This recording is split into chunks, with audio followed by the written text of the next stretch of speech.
connecting investors, financial institutions, and businesses around the world. Luxembourg is a centre of excellence for global finance. Recognised for its unique international financial expertise, Luxembourg is solution-driven, stable, and open to innovation. A pioneer and global leader in sustainable finance, we help build a better tomorrow today. An international financial centre and a European capital. Luxembourg is an exceptional and welcoming place to work and live. Discover what we can do for you.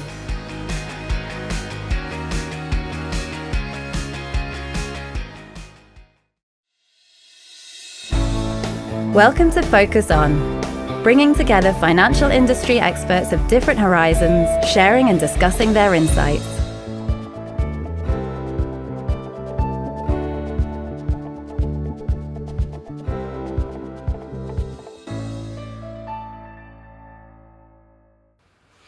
Hello and welcome to our live stream. Today we will talk about succession planning and wealth management.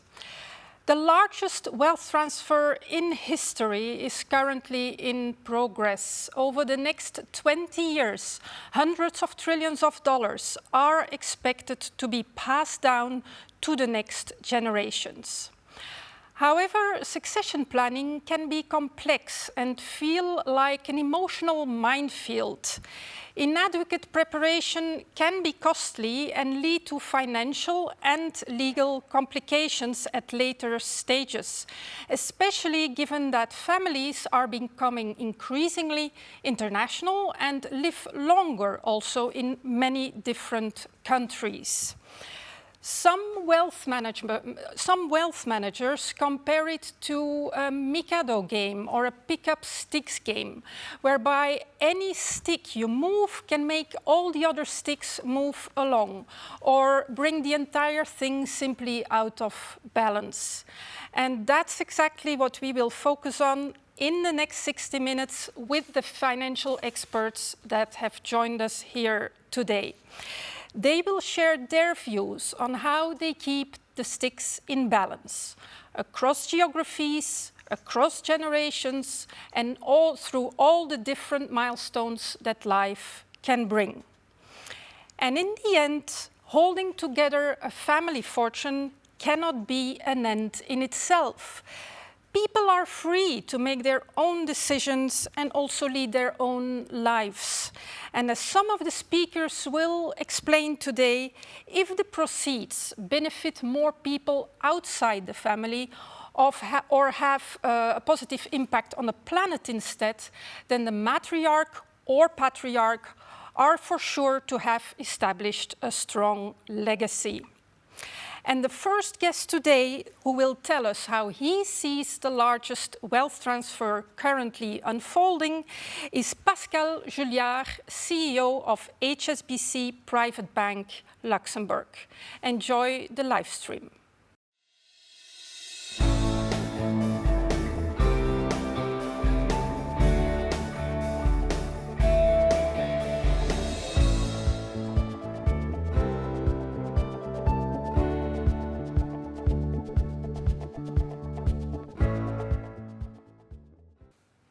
Thank you to Luxembourg for Finance for the opportunity to speak to all of you today.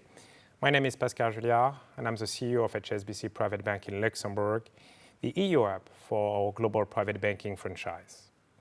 At HSBC, we have a long-standing experience in supporting families and particularly entrepreneurs in managing their wealth and the transfer of it and of their business from a generation to another one. Succession planning is not an easy thing, not at all. The process of transferring leadership and ownership of businesses, wealth, and assets from one generation to the next is very complex. It is about identifying and preparing successors, ensuring a smooth leadership transition, and preserving asset value.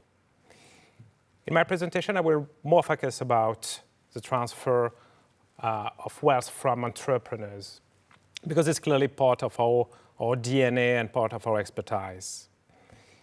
You know, Europe, like as a region, has a rich tradition of family businesses, ranging from small to large multinationals. Many of these have been in activity for generations, and succession planning plays a vital role in ensuring their continued success. Succession in family businesses often involves the transmission of shares, management responsibilities, and decision-making power to the next generation. We all know the adage in French, the French generation creates wealth, the second generation develops it, and the third squanders it. This is what is really at stake when we talk about succession planning, preserving the legacy. According to a study published at the end of the 80s, but still considered as a reference, 70% of transmission of family companies would fail during the second generation, and only 13% would survive the third generation. The statistics, if we look at it, go against the common idea we all have in mind on family businesses and family wealth. A long-term vision in their management, making possible to pass the years. Even if this study has many shortcomings and would deserve to be updated, it really questions us about the reason why some entrepreneurs fail in their transmission. Going into the details, and according to statistics, 60% of family businesses fail due to communication or trust issues, 25% due to lack of preparation and planning, and 15% due to not appropriate or not relevant financial and or legal decisions. But let's focus a second on communication and trust. Because when we talk about that, we talk about the emotional aspects of succession planning, the unconscious part of it. On that, we can identify three main risks that are worth being mentioned. First, a risk of lack of governance and clear rules around expectations and roles for the family and the non-family members, if any. Who should take over ownership? Who should take over management? Should it be the same members? Are they ready and willing to do so? Should any difference be made between working family members and non-working family members? And eventually, what is the definition, the limit of the family itself? Then, the risk of lack of preparation of the next generation. Are they skilled enough? What is the learning curve? How helping them to grow up? And thirdly, the risk of not having a clear and shared purpose around the business and the wealth, and how managing it and making it bigger. Does the next gen want to take over ownership and or management, if relevant? Do they share the same values? That is extremely important, and goals as the previous generations. To deal with all these challenges, some succession planning tools exist and can be put in place. European countries have different legal and regulatory frameworks which have obviously an impact on the way we structure and plan the succession. In some countries, there are specific laws governing inheritance tax, and business transfer. This regulation can influence the structure and timing of succession plan, as well as the taxation of the wealth transfer. In effect, families, as they progress through generations, become more and more mobile and international. Lynn mentioned that in her introduction. That is fundamental and critical. Managing tax, legal, regulatory planning, and compliance must be considered and planned very carefully. Having an advisor able to manage cross-border challenges is paramount, as navigating between regulatory and even more now, geopolitical changes can be extremely cumbersome. It is important to note that the specific practices and approaches to succession planning can vary considerably from one country to another one, as each of them has its own cultural, legal, and economic context. Therefore, families wishing to undertake succession planning should consult experienced professionals familiar with the relevant jurisdiction to ensure compliance with local regulation and best practices. Moreover, with the emergence of family branches, as family progress from founder, owner to multiple siblings, it can cause ownership fragmentation. Also, with spouses coming into the family, it is critical to anticipate the impact of these new joiners and have a plan around prenuptial agreement, for instance, and in certain cases, other types of assets protection for the family. Having clear rules, once again, around that, as well as a clear management and decision-making process in place, will make life definitely easier. At the end, what is complex is quite often obtaining the right balance between family dynamics, business interest, and financial consideration.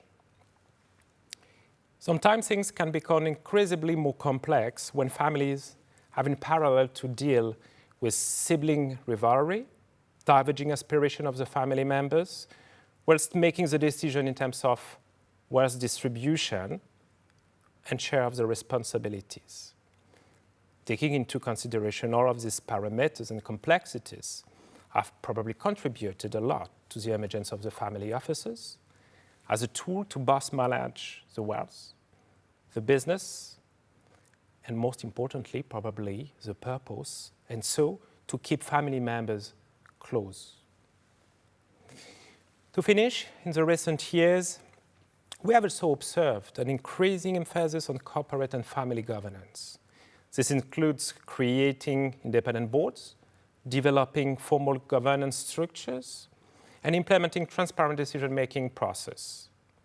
These new tools are intended to ensure a smooth transition of management and improve the long-term viability of the family-owned companies and family wealth.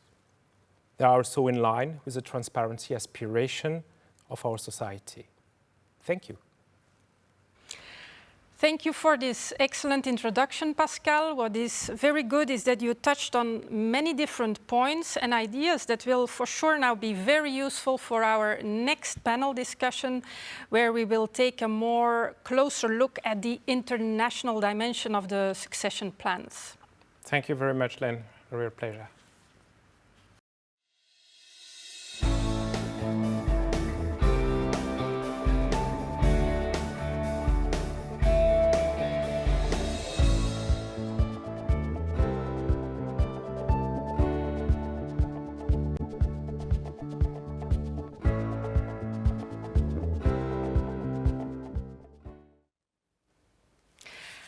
Claude, Luca, Alexandre, a very warm welcome to the studio. You also just heard Pascal's keynote, and there are quite a lot of topics to cover, and time is limited, so I'm just going to dive into the first question, and I will address this to Luca, because based on what you see happening right now in the market, what are, according to you, those 2-3 key elements that advisors should include in the succession plans of their international clients? And especially when we look now in 2023, when we say that wealth management or succession planning can be complex, where does that complexity lie exactly?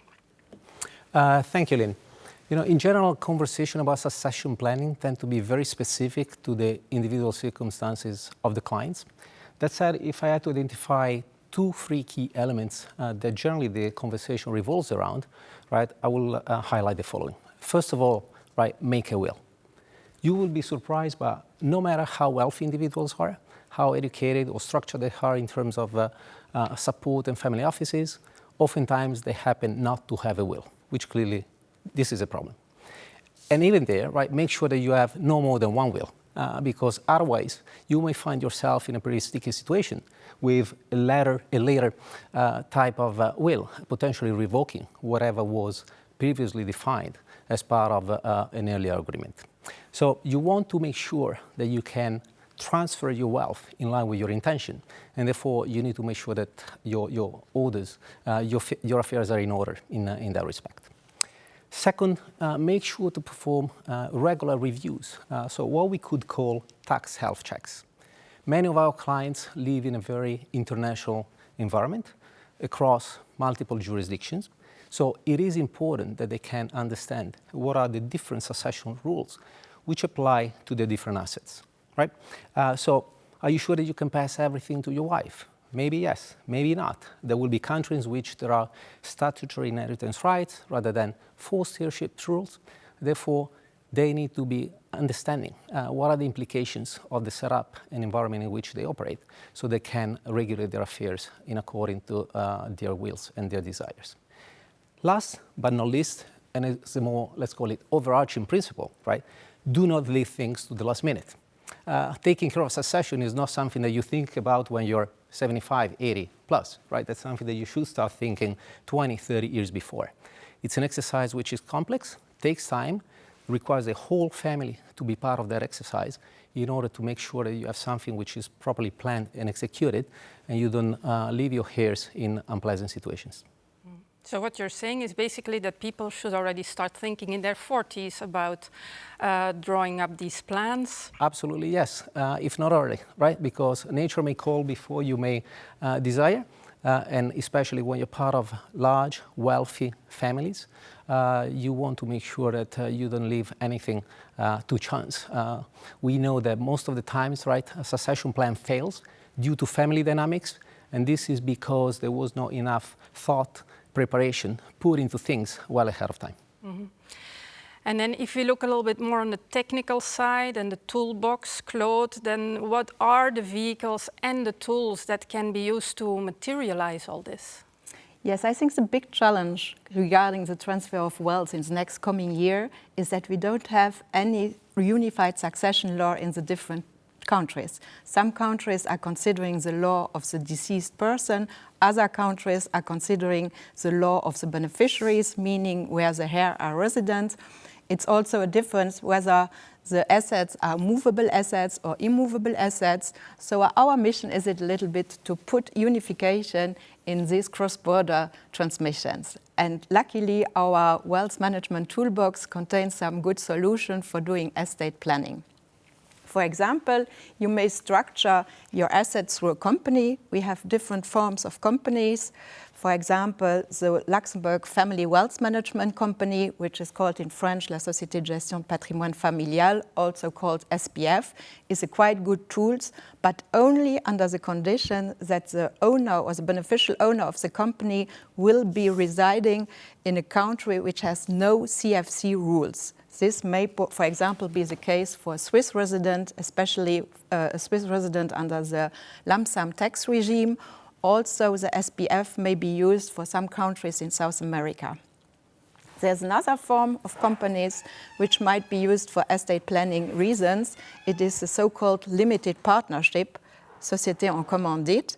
And the legal regime of this limited partnership has recently been amended, and now we have really a very flexible and good vehicle which might be really tailor-made for all the needs of the families. And last but not least, we have also the classical SOPARFI, Société de Participation Financière, which might also be used for estate planning reasons. And we have also more contractual tools, which might, for example, be the insurance product, but I think Alexandre may tell us more about this. Yes, please, Alexandre. What kind of role can life insurance play here, especially in these succession plannings? Thank you, Lynn. I would say that life insurance products are quite powerful and unique from that perspective. And to be more specific, there are three elements which I would like to underline. The first element is the beneficiary clause, which is usual in the life insurance contract and stipulates who will get the insurance death benefits actually in case of, let's say, the insured person dies. And the key element here is that those beneficiary clauses can target, in essence, anybody. The second element is that whenever there is a succession, the payment of the insurance death proceeds actually can go to anybody. And this is disconnected from the succession process itself. So to put it in other words, whenever somebody dies, then the payment of the death insurance proceed actually is disconnected and outside the succession process itself. And it means that based on those two elements, the life insurance policies is quite flexible from that perspective in terms of succession or organization of the succession planning. Now, there's a third element which is important, which is that life insurance is recognized everywhere in Europe. It means that when somebody moves actually from one country to another, the very, I would say, legal existence of his or life insurance contract will not be questioned. Well, the portability of these products is quite interesting, but how about the portability of your advisors? Let me ask the question differently. I guess 10, 20 years ago, there were maybe one or two advisors or a private banker involved in succession planning and helping their clients. But right now, that ecosystem with regard to wealth management and succession planning is getting larger and larger, and more different types of people and roles are getting involved. Luca, how is that coordination then managed between jurisdictions for the client? Is it in one jurisdiction, or is there a certain collaboration? And of course, they will take the product along, but how do they manage that? No, Lynn, that's correct. That's as you say, right? We've seen definitely a trend which develops in the respect of a proliferation of actors into the ecosystem, right? The usual suspects are involved across the full value chain. But for example, in our experience and when talking to our clients, right, another thing that we see is, for example, law firms. There's a clear trend of consolidation in that respect. Law firms are getting bigger, they're having branches out in different markets, and therefore the knowledge and the spread of information around succession planning issues is much more widespread than it was the case before. Even for those who typically are more locally focused, nevertheless, there's now abundance of information and access via, for example, seminar, conferences, events of any sort of type. Even that said, right, what we hear from our clients is that in the engagement, right, with this type of counterparties and advisors, right, they tend to be very much focused on their vertical, I would call it, right, which means they develop a very in-depth knowledge, understanding, and focus generally within the boundaries of the functional domain that they're the expert into and the boundaries of the country in which they operate. And the, let's say, cross-border element tend to be oftentimes a bit more complicated. On the other hand, what we see is that wealth planners build their knowledge and competencies more on a horizontal, let's say, level, right, across different jurisdictions. And by default and by nature, their focus is exactly in helping their clients, right, in initiating and coordinating that kind of conversation with specialists across different jurisdictions, which is critical cross-border-wise within Europe, but becomes even more complicated on a cross-continental basis when you start having clients who have assets or parts of the family which may be located in the Americas, in Asia, and so on and so forth. Therefore, wealth planners really play a key role in this respect. And again, this can be also seen at two different levels. There are some clients that, despite being wealthy, still they do not have, let's say, a family office of their own or a structure set up to support them for the, let's say, advisory and origination of their needs. And in this space, wealth planners de facto play the family office role, right, with regards to this type of clients. And then, but also with clients who tend to have a large family office which supports them, right, wealth planners really play a role in partnership and as a complement to the family offices in supporting the UBO towards the resolution of what are very specialistic, more complex type of advisory services like the ones which are needed in the succession planning space. You already touched on the family office model, and also more and more families choose for such a model, and we also know why that is the case. It also allows a certain level of control, and therefore it can also be more suitable over other external asset management models. But Claude, when you work with them, and from your perspective, what are the challenges that you think they nevertheless still face, even if they are family offices, in this succession planning on an international level? Yes, I may first of all confirm that more and more wealthy families are hiring or putting into place a family office, whether it is a single family office or multi-family office. Now, regarding the challenges they are facing, I think perhaps we may say that there is a little bit, or they don't have all the time the global view of all the solutions which are available in the different countries. I just give you a quick example. We have been approached by a family office of a wealthy Brazilian family which wanted to relocate its domicile to Europe. The final decision, or the final choice for the relocation, was Portugal, which really made sense because of the language and also because Portugal has a very favorable tax regime for retired persons.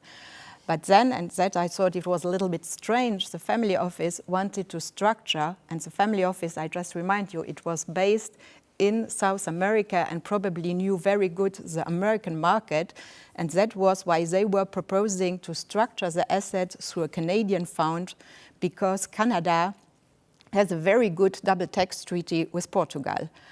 And when we came into the file, we have had the opportunity to introduce the Luxembourg Société en Commandite Spéciale and also the double tax treaty between Luxembourg and Portugal.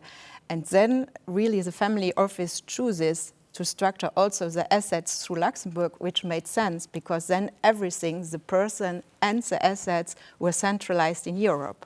So I think that may a little bit be a challenge for family office, that they only consider the structures or the tools which are available around them, but don't have a very broad view. Mm-hmm.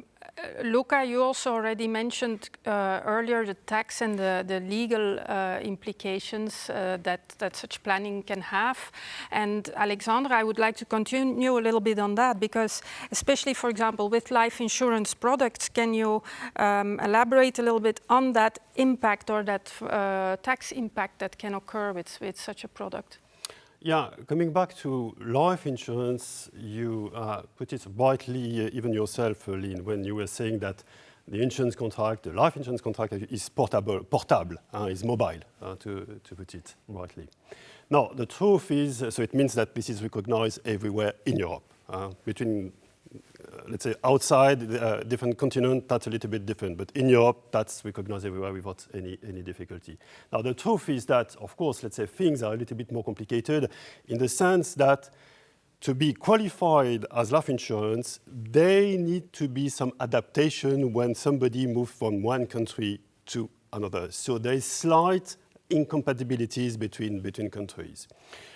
I would say there are three main, let's say, aspects which have to be taken into account actually on this. The first one is what we call the biometrical risk. What it means that in order to be recognized as life insurance, sometimes or some countries require that the life insurance, let's say, incorporates or has a death component, a death risk component. Right? So this is typically the case of Italy, Spain, or even the UK. So that has to be taken into account. You need to adapt your life insurance contract when you move to Italy, Spain, or UK typically. The second aspect which has to be taken into account is the scope of the assets. I mean the scope of the assets in which the contract is invested. And that scope can vary between countries. And therefore, when somebody moves from one country to the another, that has to be carefully reviewed. And finally, the beneficiary clause itself must be sometimes adapted for tax reasons. So in a sense, yes, life insurance is mobile, portable, but careful adaptation has to be made. Mm-hmm. These are all very interesting points to know. And Luca, is there maybe something else you would like to add based on what Alexandre said, but maybe for other tools or vehicles that clients should be aware about? No, with pleasure. And just as a general premise, right? Clearly, Europe is a very fragmented, let's say, region, with each country having their own domestic legislations, right? So difficult to generalize. Plus, the situation of each client will be different depending on where is the client residing, under which tax regime, where are the assets located, under what type of law.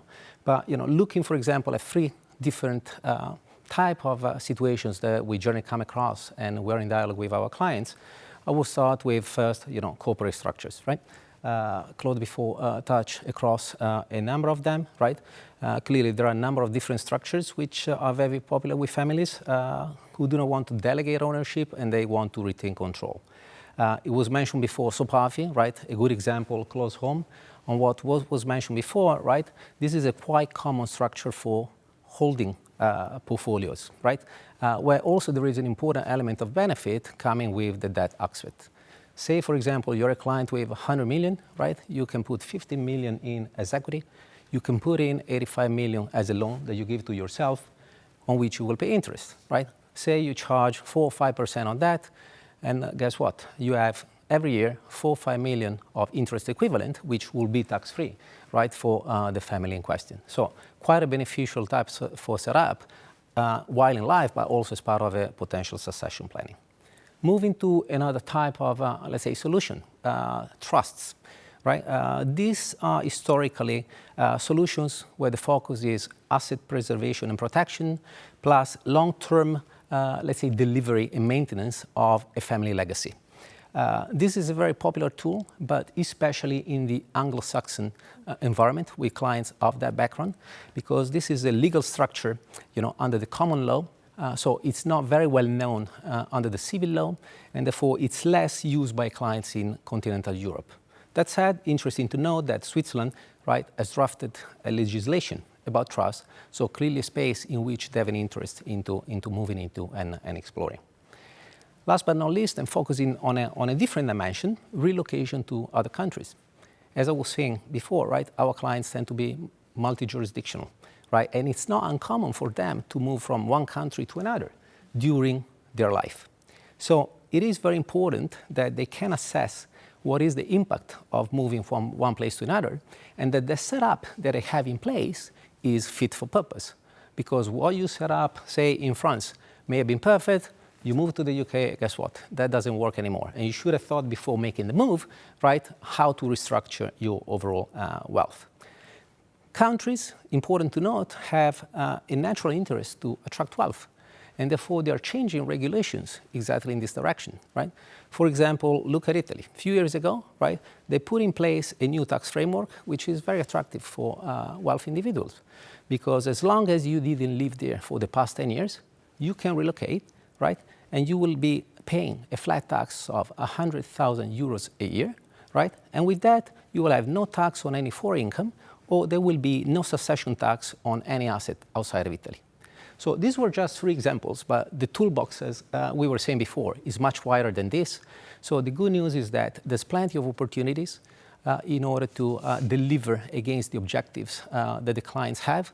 And there will always something which is fit for purpose. So it's important to engage, as I was saying before, in an early dialogue so that everything can be arranged in due course with no surprises left to the last minute. Very interesting. A last question for you, Claude and Alexandre. If we start to plan early, but there are so many moving parts and things that can change, how are we going to make sure that all these plans remain updated? Because that's also a job in itself, I guess. It is. Indeed. It is important, I guess, to stay really close to your client to get the information of the changement, whether it's a changement in its personal situation or a changement in the investments. It's really important to build a trust in your clients or in their family office so that you get the information. And once you have the information, you may implement them in the legal or fiscal or tax context in favor of the client.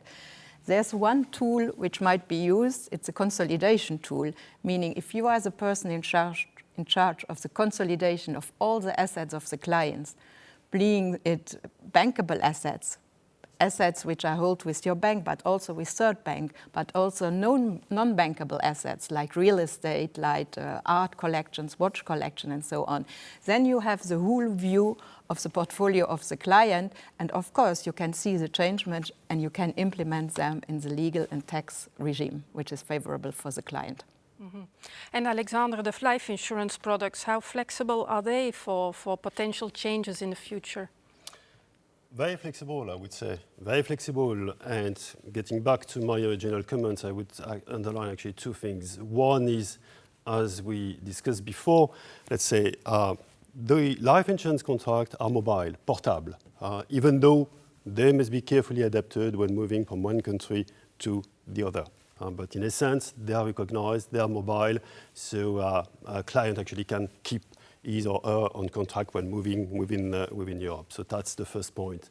The second point is that the beneficiary clause, which is a key element when organizing or planning a succession, can be changed anytime, in essence. And as I said, can target anybody. So I think that's a second very important element. And I would add a third element, which is, of course, as Luca and Claude were saying, international mobility is, let's say, one of the key characteristics of the people we are speaking about. And as we were saying, international mobility, let's say, requires careful adaptation from, let's say, the tax and but also the legal perspective. But that international mobility requires deep international expertise. So we need to have some kind of ecosystem, to put it, let's say, very general term, very ecosystem which has the right international expertise and, of course, to be close to, let's say, the families or the family's office or anybody actually concerned from that perspective. Thank you very much. Thank you, Alexandre, Luca, Claude. Everything what you have been mentioning today is very, very useful. And unfortunately, our time is up, but a big thank you for joining us today and talking to us. Thank you. Thank you. And now I'm very happy actually to join the audience in watching the next panel with Hannamari, who will discuss with her panel on how ESG and philanthropy can be integrated in long-term family strategies.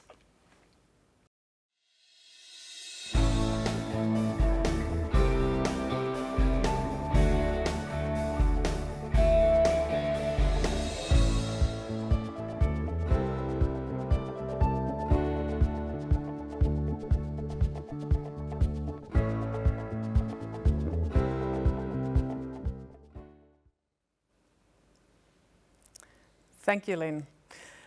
We are here together with Rosa, Espen, Frederik and myself, Hannamari, to discuss about this incredibly important and interesting topic, supporting the long-term family vision.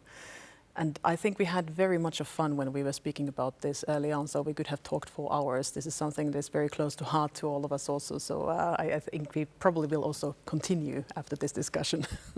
But without further ado, I think it's good to go to the first topic, which was something that we spoke about also quite a long time, which was the impact of the investing and the ESG, and how can you really measure, how can you see what is actually happening when you make these investments. And this was something that I think very many of the families that we work with really feel this close to the heart. They want to see what actually is taking place after they had made the investment decision. Maybe you, Rosa, have something that you could share about this? Yes, sure. Thanks for asking. First of all, I think that in a lot of cases in the media or even between professionals, we use ESG, sustainable investing, impact investing as synonyms. They are not. There are different ways to look at investments. If you think about a company within society and within the environment, when we look at ESG investing, we are looking at how environmental, social, governance factors influence the performance of the company. So if I am an ESG investor, I will look, for example, at where the company is located to ensure that there is not much in terms of climate physical risk, for example. So it's about risk mitigating, it's about optimizing risk return, looking at environmental, social and governance factors. The same company can have an impact on environment and society. Think about the company hiring more people and have a positive impact on the local economy, or how much greenhouse gas emission the company emits. So this is the positive impact. So the difference between ESG and positive impact is risk mitigating versus the intentionality of making a positive impact. And a lot of our clients ask for something in that direction, and if we do not know exactly what the investor is asking, there is a huge risk of greenwashing. Yes, definitely. You need to know what is actually asked before you can answer to it. You had something also that you were mentioning earlier about this. Yes. I think it's very interesting to see what's happening right now, because in the past few years we have seen a lot of money going into sustainable investments. But as Rosa says, there is a division of these things, so sustainable, ESG and impact. When we in UBS published our latest Global Family Office report, we saw that over the next 5 years, we expect that larger family offices, or family offices in total, they will actually reduce their sustainable investments from approximately 37% now to 24%. At the same time, ESG will remain largely stable, whereas we see that impact investments, they will actually increase from 8 to 11. So we see a shift in investment focus there. And that probably also has to do with younger generations who want to see more impact. They don't want the passive model, they want to see action. Yeah, and I think that's a very good note, and it's really about making something happening, because otherwise you have the feeling that, well, you're throwing money away and looking into another direction and hoping that something good grows out of it. So it's very important indeed. Speaking about making something good, there's also a kind of a mix between the terms of philanthropy and sustainable investing. And this is something that we also spoke about. Of course, sometimes it is good just to throw money somewhere away and hope that something good comes out of it. It might be the only way that you can have the have that action or interaction with it. But these terms also get a bit confused. Philanthropy is, of course, something that is very much needed, and it's something that's been there for a long time, and it's in a sense a very stable existence. But how would you describe, for example, you, Espen, had a comment about this earlier, about this difference between philanthropy and sustainable investments, how to keep that line clear? I think that there's many ways of looking at it, and I think that one way is to see that kind of on the far left you have the now kind of passé Friedmanesque kind of way of looking at a company's role. And then on the far right you have philanthropy, which is kind of doing good for the public. But then in the middle you have then all kinds of sustainable investments and impact investment, which is kind of closer to philanthropy, but which is about creating a financially sustainable model of that philanthropic or do good action. There's definitely need for both of those, right? Yeah, and so that's maybe important to underline that this is kind of a necessary ecosystem where each part plays a crucial role. So when I started as a portfolio manager, when I started investing sustainably, it was more than 10 years ago, I had to deny philanthropy. I had to elbow out philanthropy, because when in the room with clients, I had to explain that what I was doing was making investments and having financial returns and not giving charity. Now, nowadays, we know that in order to achieve a better future for all, in order to work out the global warming problem, the lack of biodiversity, the problem of inequality, we need all stakeholders to work together. And it's about governments, it's about investors, it's about consumers, it's about philanthropy. And think about early stage visionary entrepreneurs. Sometimes those investments are too risky for private clients. And in this sense, blending, and working together, philanthropy and investing can help, because the philanthropy can provide the first financing to those enterprises, then can also be scaled up in terms of investment with private wealth. Yes, and I've seen that especially in the Nordics that has been taking place, that there's been a lot of growing this the investors like to call them private equity investments into growing business. Sometimes I think that it's halfway philanthropy, to be quite honest, that you're really supporting the global community or the local community at the same time. And I think that that's something that is very much needed, because there's always those things that look too risky, but then those might be the biggest success stories. So you never know, and then it only takes that one person who believes and makes that first chip in. So I think it's a very important topic indeed. Another thing that we of course need to remember is that sustainable investing is just not just something that it's a fade or something that is nice to have. It's simply a must. You have to have sustainable investing in your strategy. It needs to be part of, incorporated in your companies, in your personal strategy as well. I think that there has been a lot of questions around how to really make this reputationally carrying, so that you can really be certain that whatever it is that you are doing from your investment side, so that it is indeed ESG, it is indeed sustainable. We also discussed a bit about the responsibility that this brings also to the actors in the companies, board members, trustees and other stakeholders. Yes, I think there are two sides to it. One thing is that there is the image part of it. How do you appear from the outside when the outside is looking in? And what we see is that, for example, in Scandinavia, a large part of the foundations, for example, they have a very, very active strategy for their investments in this context. But if you look at the private wealth and the responsibility and the potential liability, you will also see that there will be trustees, for example, who are very careful how they make their investments.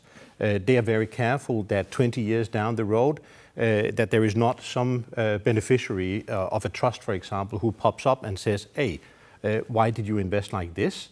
Now you have lost a large part of my money. You could see the trends. If you had invested more in sustainable investments, impact investments, ESG, etc., then the portfolio would have looked better. So I'm going to sue you now.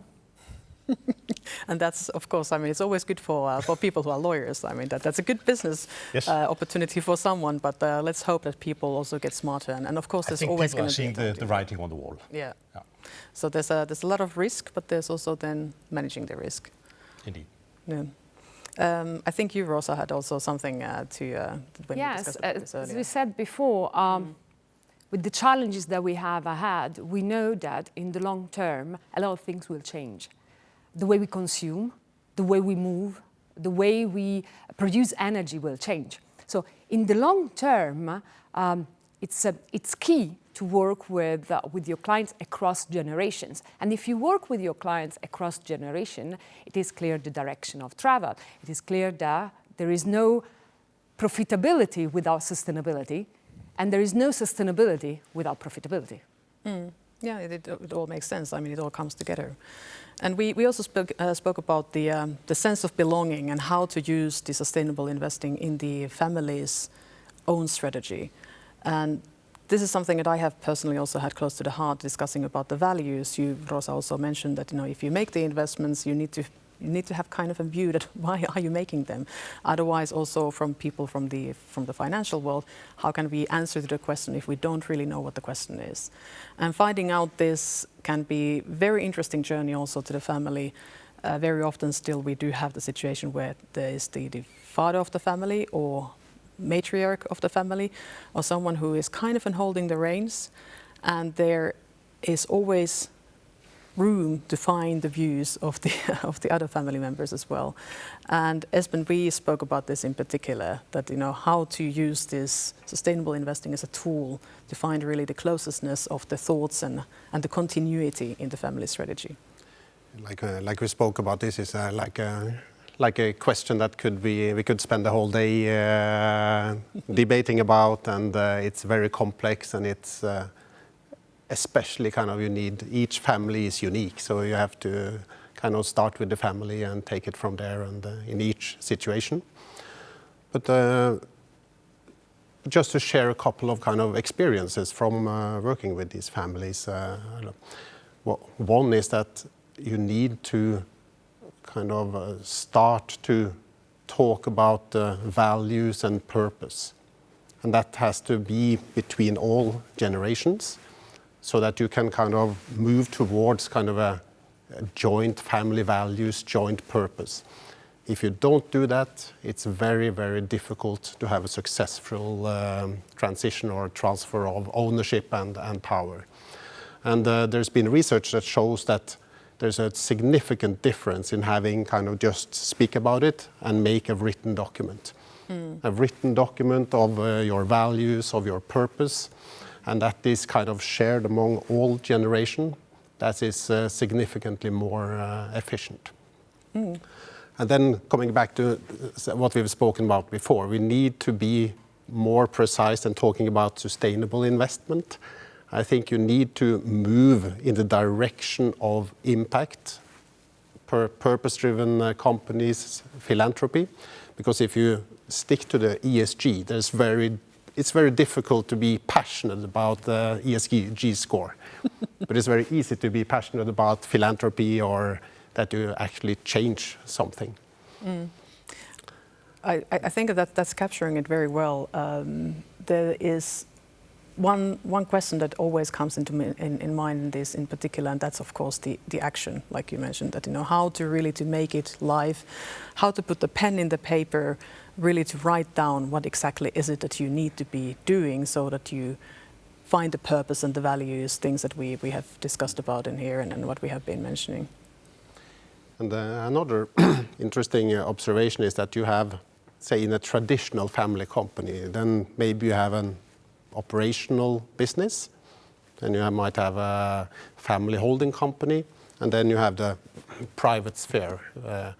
And each of these might have different requirements and different solutions, also when it comes to securing both the sustainable future, but as well the transition of between the generations.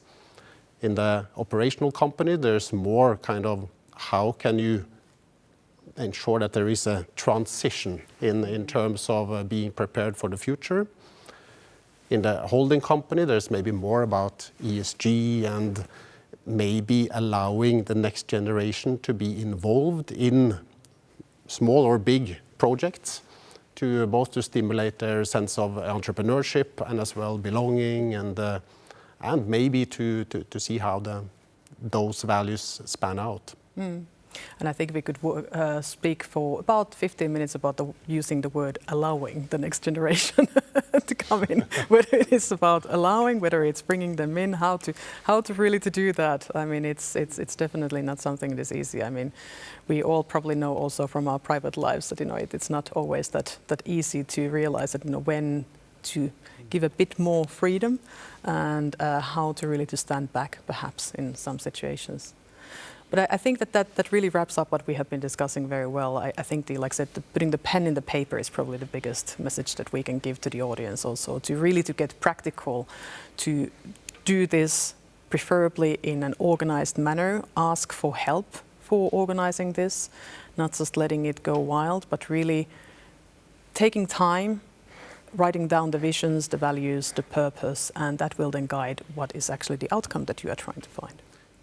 And to maybe make sure to start early, because it might be a bit risky to plan to do it when you're 100, because something might happen before that.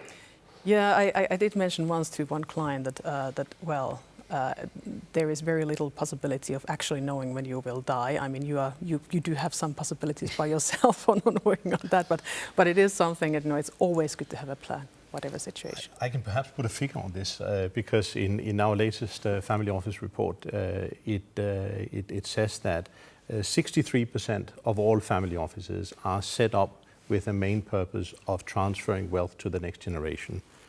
In fact, only 40% of the families actually have a proper plan. So there's a purpose, but there's no plan. Exactly. The minority, they don't have a proper succession plan. I think it's mind-boggling. Yeah. It's a huge challenge. And that is exactly what you said, Espen. It's a matter of putting the pen on the paper and actually getting something done. Mm. Yeah. Great. Well, thank you for sharing this discussion. Like I said, we will probably spend a couple of hours on this after this, but thank you for the audience as well.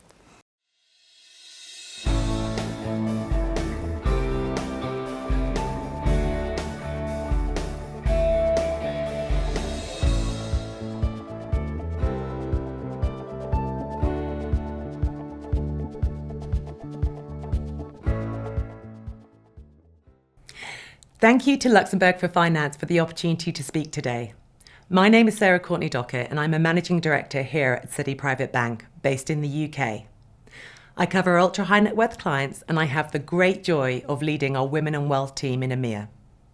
Today, I will focus exclusively on women and why we need to adapt and take into account that a large proportion of wealth will be managed by women in the very near future. Firstly, why do we need to focus on this? The research is overwhelming. Let me just share one standout statistic. Women control 30% of the world's wealth, and this is growing to 55% by 2030. Research shows that 70% of female clients are likely to sack their incumbent bank on death or divorce of their partner. So the very first question I would ask you is, do you know who your female clients are? Are they inheritors, entrepreneurs, finance professionals? Do you know the partners or next generation? And how are you currently engaging with them? A recent WealthX report breaks down the gender split of today's billionaires. 88% of billionaires are male, but the proportion of female billionaires is in an upward trend. Inheritance still plays a larger role in the source of wealth for billionaire women. This is 7 times higher for women than men, which again reinforces why we need to focus not only on our female principals, but on the female members within the relationship. But these days, women aren't just inheriting, they're also wealth curators. Wealth is now much more equally distributed. A recent study found that more than half of female ultra-high net worth Americans are self-made. These wealth trends have led us primarily to focus on inheritors and wealth curators. At Citi, we have spent time educating ourselves in this space through desk research, but also by speaking to our female clients across the globe to understand what matters most to them. You won't be surprised that the skills they describe in a wealth manager look a lot like the skills you should have for any client conversation. Empathy, focus on client needs, bespoke solutions, education, and goal-based financial planning, inclusion of the partner and whole family, empowerment, and non-judgmental conversations. Here are a few examples. Inheriting money often comes with a lot of responsibility, and some women have shared that they felt unprepared to take on the task. When women come into wealth, some can feel they have nowhere to turn. Their friends and great confidence may not be able to relate nor comprehend their inheritance, their divorce settlement, or business sale. Women can feel isolated, ill-equipped to manage their newfound wealth. In London, there is a global ultra-high net worth membership organisation set up by 3 women, 2 inheritors and 1 divorcee, who have set up a membership network because of their experience and wanting to support women in their wealth journey. We talk about the importance of being structured, but I still come across a number of clients who don't have a will and hadn't realised the unattended consequence of this. It's important we focus on this to ensure families have no unattended consequences, because during times of tragedy, to have to refuse to transfer funds out to pay university or household bills while we wait for the estate to be settled is the last thing a grieving family will want to hear. A common misconception that exists in the world of wealth management is that women are more risk-averse. Just because women tend to be more inquisitive and ask more questions when reviewing options with which they are presented does not equate to a lower risk appetite. Having open-minded conversations and not overusing financial jargon are some of the key aspects that research highlight are successful techniques when engaging with female clients. Meanwhile, at the other end of the spectrum, I have heard plenty of stories from female clients where they have been put off by certain investment professionals, male and female, that have been too patronising towards them, with the supposition that they have zero knowledge of financial markets. A marker of a successful financial professional is identifying a client's level of financial sophistication and suitability and acting accordingly. Another myth worth dispelling is that female clients only want female bankers to manage their wealth. This is simply not true. However, they do want to see diversity throughout the organisation. Drawing to a close, I'd like to spend a few moments on what we have found is important to female clients. We have found they enjoy networks.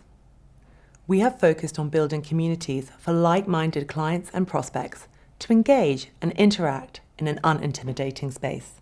We are very focused on female entrepreneurs, setting up founder networks in Dubai, Switzerland and the UK, shining a light on the fact that women in most countries still receive less than 2% of funding. We use the convening power of Citi to introduce them to sources of capital, such as family offices, venture capital, private equity and private clients. We have also carefully created a programme of thematic events, which, although smaller in size, normally taking shape in a round table, lunch or dinner, provide a more intimate opportunity for our female clients to mingle and provides us with an opportunity to deepen our relationship with them. On philanthropy, a recent report found that 61% of women who have inherited their wealth cite philanthropy as their top interest, compared to only 35% of their male counterparts.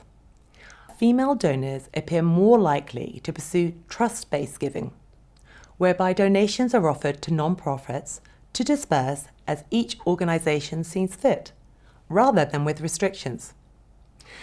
And while women give more in total, the size of their individual gifts is on average smaller. Women also tend to be more collaborative to generate greater impact. To close, it's a true honour to lead our Women in Wealth team in EMEA. Thank you for joining, and I hope you've enjoyed listening to some of our learnings today. And that brings us to the end of this live stream. Hopefully the discussions today have been helpful in considering the many different dimensions of wealth management.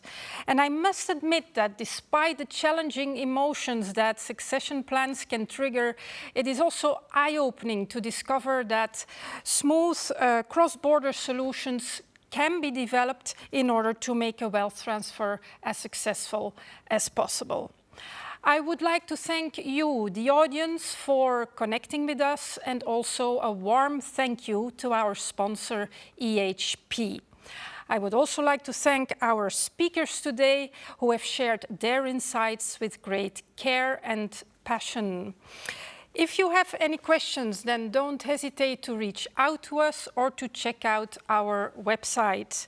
In case you wish perhaps to relax during the summer holidays, you can also watch the final season of the HBO series Succession.